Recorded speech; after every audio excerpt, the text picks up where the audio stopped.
서울 선북동에 있는 간송미술관은 간송 전영필 선생이 1938년에 설립한 우리나라 최초의 근대식 사립미술관입니다. 간송미술관은 우리나라 1세대 근대 건축가로 평가받는 박길용이 설계했고요.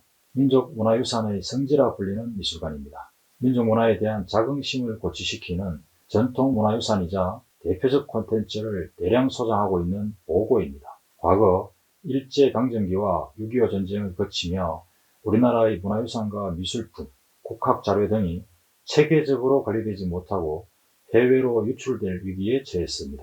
이처럼 역사와 문화, 전통이 왜곡되고 멸실될 위기에 직면하자 간송 전영필은 문화로 나라를 지킨다는 문화보국 정신으로 민족문화유산을 지키는 데 전력하였습니다.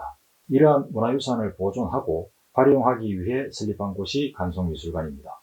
최초 이름은 빛나는 보물을 모아둔 집이라는 의미의 보화각이었는데요. 그뒤 1966년에 간송미술관으로 개칭했습니다. 간송미술관은 간송 전영필이 설립한 한국 최초의 근대식 사립미술관이 됩니다. 간송미술관은 교과서에 등장하는 귀중한 가치를 지닌 문화유산으로 평가받는 서화와 자기, 불상과 불구, 전적과 와당 등을 소장함으로써 전통문화를 총체적으로 대변하고 있습니다. 우리나라에서 국보를 가장 많이 소장하고 있는 곳 중 하나인데요. 다양한 국보, 보물급 문화유산을 소장하고 있어 한국 문화예술 역사를 한자리에서 훑어볼 수 있는 것으로 유명합니다. 유네스코 세계기록유산으로 등재된 훈민정음 원본인 훈민정음 해례본을 비롯해 국보 12점, 보물 30점 등을 보유하고 있습니다. 그리고 다른 김홍도의 풍속화, 해원 신윤복의 미인도와 민속화첩, 겸재정선의 진경산수와 오원 장성업의 명화, 추사 김정희의 명필, 고려청자의 진수, 청자상감 운항못 매병 등이 있습니다. 그러나 서울의 간송미술관은 공간의 제약으로 인해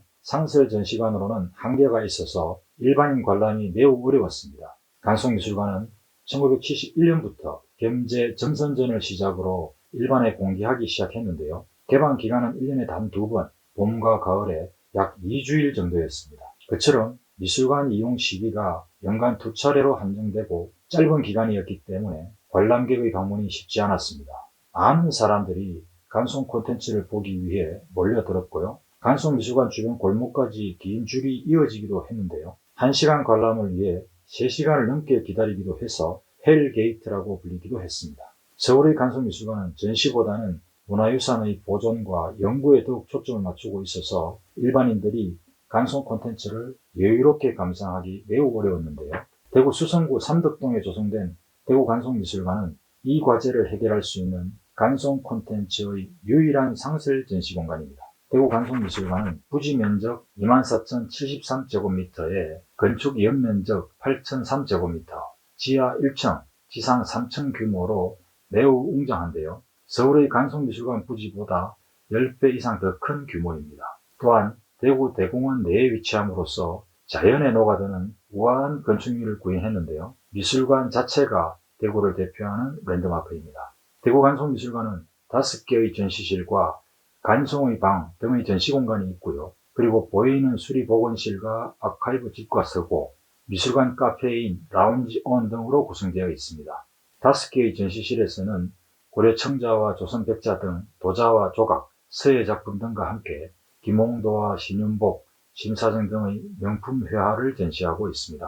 간송의 방에서는 일제강점기 문화보국의 가치를 실천한 간송 전영필의 유품이 전시되어 있고요. 보이는 수리복원실은 단순히 작품을 수리복원하는 공간에 그치지 않고 관람이 가능한 관객 친화적인 개방형 공간으로 운영됩니다. 서울간송미술관은 연구와 학술 부분에 초점을 맞추고 대구간송미술관은 좀 더 대중적이고 열린 전시 공간으로 자리매김할 것입니다. 서울간송미술관이 문화보국 정신의 정수를 체현하는 상징적인 공간이라면 대구간송미술관은 문화보국 정신을 세대와 지역을 넘어 미래로 이어가는 공간인 것입니다.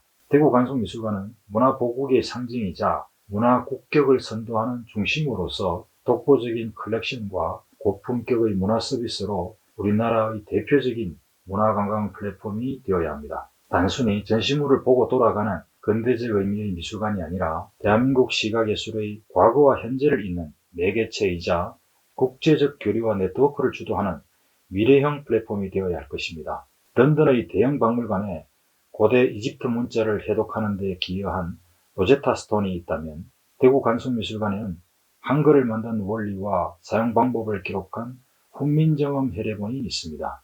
그리고 파리 루브르 박물관에 모나리자가 있다면, 대구 간송미술관에는 미인도가 있습니다.